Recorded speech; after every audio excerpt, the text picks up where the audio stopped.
வணக்க மக்களே, welcome to the ஃபென்டல் show. இன்னைக்கு நம்ம பார்க்க போறது தி ராஜா சாப் அப்படின்ற தெலுங்கு மூவியோட ரிவ்யூ. தமிழ் டப்பிங்கோட இப்ப ஜியோ ஹாட்ஸ்டார் ஓடிடி ஆப்ல அவைலபிளா இருக்கு. ஓடிடில பாக்குறதுக்கே கிட்டத்தட்ட 3 சிட்டிங்கா உட்காந்து தான் இந்த படத்தை நான் பார்த்து முடிச்சேன். ஒருவேளை இதை தியேட்டர்ஸ்ல பார்த்திருந்தா என்ன ஆகிருக்குமோ அப்படின்ற ஒரு பயம் வந்துச்சுல, அந்த பயத்தை தாண்டி இந்த படத்துல பயம் அப்படின்ற ஒரு விஷயம் சுத்தமா இல்லவே இல்லை. ஒரு காமெடி ஹாரர் அப்படின்றதுனாலயே நம்ம ஹீரோ கேங்ல இருக்கிறவங்க எல்லாரையுமே பேய் அடிச்சாலும் சரி, மிதிச்சாலும் சரி, எவனுமே சாக மாட்டான். அப்படி இருக்கும்போது இந்த படத்துல எப்படி சீரியஸ்னஸ் அப்படின்றது வரும். சரி, இந்த படத்தோட கதை என்ன அப்படின்னு பாத்தீங்கன்னா, தாத்தாவை தேடி அலையக்கூடிய ஒரு பேரனின் கதை. அதுவும் தன்னோட பாட்டிக்காக போறாரு. அவங்க தாத்தா பல வருஷங்களுக்கு முன்னாடி நகையை திருடினவனை பிடிக்கிறேன் அப்படின்ற மாதிரி போயிருப்பாரு. திருப்பி வந்திருக்கவே மாட்டாரு.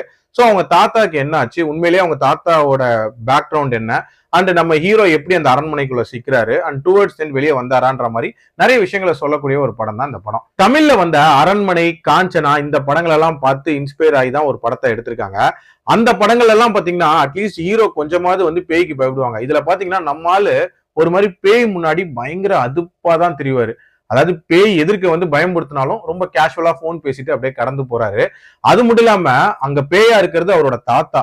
அந்த இங்கிதம் கூட இல்லாம அவரு முன்னாடியே 3 ஹீரோயின்ஸோட ரொமான்ஸ், அவங்களோட டூயட் சாங்ஸ், அது இதுன்ட்டு கண்ணாபின்னான காட்சிகள் அப்படின்றது வைக்கிறாங்க. என்னதான் பேய் படமா இருந்தாலும் கொஞ்சமாவது ஒரு விவஸ்தை வேணாம் அப்படின்ற மாதிரி தான் கேட்க தோணுச்சு. அதே மாதிரி இந்த படத்துல விஎஃப்எக்ஸ் அப்படின்றது பிரமாதமா ஒர்க் அவுட் ஆயிருக்கு. எங்க ஒர்க் அவுட் ஆயிருக்கு அப்படின்னா, பிரபாஸோட மூஞ்சில பண்ண விஎஃப்எக்ஸ் சும்மா பயங்கரமா ஜொலிக்கிறாரு.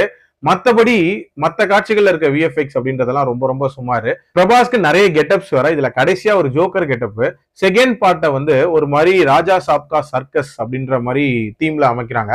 ஃபர்ஸ்ட் பார்ட்ல பண்ண கோமாளித்தனமே அவ்வளோ இருக்கு. இதுல செகண்ட் பார்ட் வேறையா அப்படின்னு தான் இருந்துச்சு. ஒரு கமர்ஷியல் பேய் படம் அப்படின்னா என்ன வேணா எடுக்கலாம், எதை எடுத்தாலும் பார்ப்பாங்க அப்படின்ற ஒரு மைண்ட் செட்ல எடுத்திருக்காங்க. அதையும் மார்க்கெட்டிங்லாம் பண்ணி ஒரு பேன் இந்தியா லெவல்ல இந்த படத்தை ரீச் பண்ணியிருக்காங்க. அதுக்கே ஒரு பாராட்டுகள் சொல்லலாம்.